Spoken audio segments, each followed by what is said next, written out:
জাতির পিতা বঙ্গবন্ধু শেখ মুজিবুর রহমানের পুত্র বীর মুক্তিযোদ্ধা শহীদ শেখ জামালের জন্মদিন উপলক্ষে বনানী কবরস্থানে প্রথমেই আওয়ামী লীগ সভাপতি প্রধানমন্ত্রী শেখ হাসিনার পক্ষে পুষ্পার্ঘ্য অর্পণ করা হয়।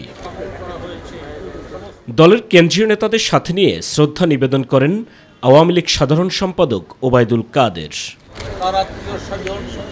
এ সময় এক প্রশ্নের জবাবে নির্বাচনে আসা নিয়ে জাতীয় পার্টির বক্তব্যের পাল্টা প্রশ্ন ছোড়েন আওয়ামী লীগ সাধারণ সম্পাদক। এখানে কোনো বিদেশি শক্তির চাপ ছিল, আমরা কোনো চাপ অনুভব করিনি।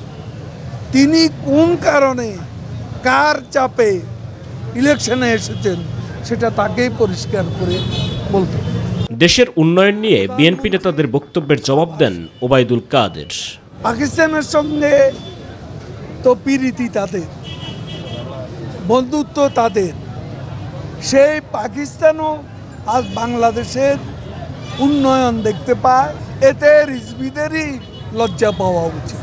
কারণ তারা বাংলাদেশের উন্নয়ন দেখতে পায় না, কালো চশমা পরে তারা শাহবাজ শরীফ যা দেখে সেটাও দেখে না।